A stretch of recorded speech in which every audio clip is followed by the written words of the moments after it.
So, I usually don't find myself agreeing with a vlogger. Most of the time, it's just a bunch of horse doo-doo coming out of their mouths. Kind of like when the Ace family call themselves minimalist after buying 2 homes and combining them together. But to be real, you can't really compare Casey Holmes to the rest of these, weirdos. She seems pretty unproblematic, especially when stacked up next to the likes of the Prince family, who fake stillbirths and clickbait domestic abuse. Now, today I'm not breaking down any of Casey's content, but I will touch up on a question she got over on Instagram where somebody asked her a question based around keeping privacy while also being a vlogger or YouTuber. Okay, let's get it. For a really long time, and my biggest thing is the channel is more than likely about you, right?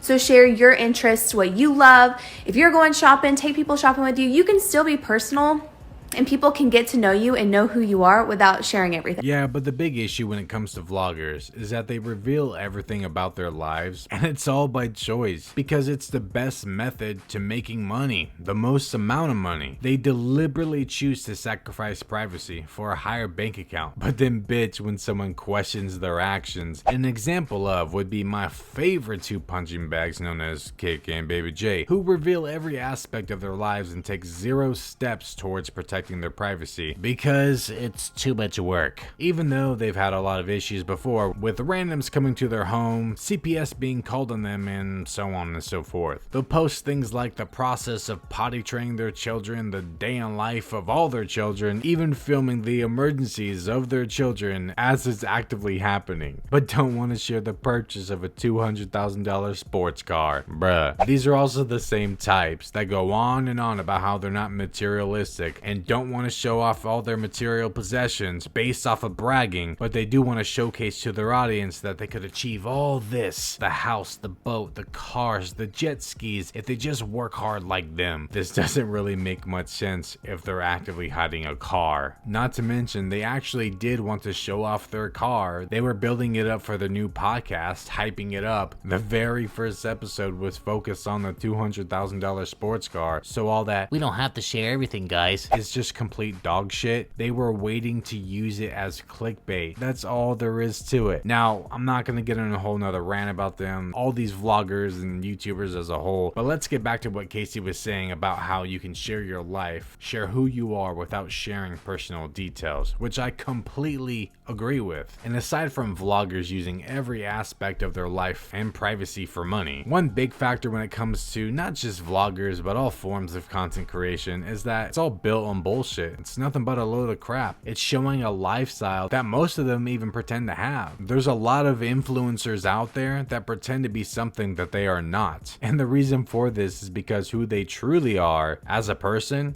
sucks. None of them have anything close to a decent personality, and if they reveal that, nobody would watch them. There's a YouTuber called Morgs. He's a pretty cringy character, but he just came out with a video not long ago admitting he faked who he was for years just so he can get views and money for his entire YouTube career, and now 5 years later he wants to be his true self after the fact of making his fortune. So like I said, I do agree with Casey, but a lot of these people suck ass. For almost 10 years, I think this is the one thing that has kept me sane, because like things that are normal that you might want to vlog and include, like if you're having a tiff with your husband or if your kid's having a fit, people will eat that up. See, from the horse's mouth itself, when something goes on, whether it's a fight or whatever, vloggers will put their dirty laundry online to make money. You can't really complain about privacy when you post stuff like this online. Stop me, give up. When do you realize this is the mother of my children? I'm so fucking mean to her. I treat her like dirt. It's really important to consider your mental health, because people will give you all the opinions in the world and they will have no clue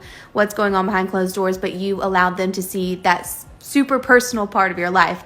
So just keep that in mind. I mean, some people like to do it. More power to them, but that ain't me. Yeah, the reason why they like to do it is because drama makes a lot of money. There's some even out there who fake drama just to stir the pot because the views of the month are down. I mean, that's what this whole TikToker versus YouTuber boxing thing is, halting irrelevancy. Now, I'm not really sure about the whole mental health thing because it's all a choice to what gets put out online. Content creators have full control, but the moment you decide to put anything on the internet, you better expect to get some slack for it. That's just how it is. But like Casey said, you invite people in by uploading it. And if you don't want any opinions about your personal life, then maybe just keep that shit to yourself. Mason growing up being like, Mom, why did you show me having a fit or taking a bath or something like that? You know, there's certain things just to keep off, but you can still be personal and people can still get to know you without all those little extra details, you know? You can share your life without actually sharing your life or the details about your children. Just film your day. Doesn't matter if the kids are on the vlog or not. Just don't make them the focus. No titles, no thumbnails, no clickbait, none of that crap. It's really not hard, but vlog parents seem to have an issue holding a channel on their own without kids, which just goes to show they use them to amass their fortune because they can't do it on their own, which is showing right now with Brittany and Baby, KK and Baby J, OK Baby, and more. They're not having any more kids, so now they're just squirming around trying to figure out what the next move is. And since vlogging is still a very new thing, it's still a new idea, we have yet to see how this will affect the children later on in life. You know, having a vlog camera shoved in your face since day one. And I'm starting to see very young girls, vlog children, have no clue about privacy or modesty because their parents didn't teach them anything. Anyways, all you jealous haters, that's about it. I agree with Casey. Her mindset is on point. Let me know your thoughts down below. Sub to the channel if you're new. Like if you enjoyed. Bye bye.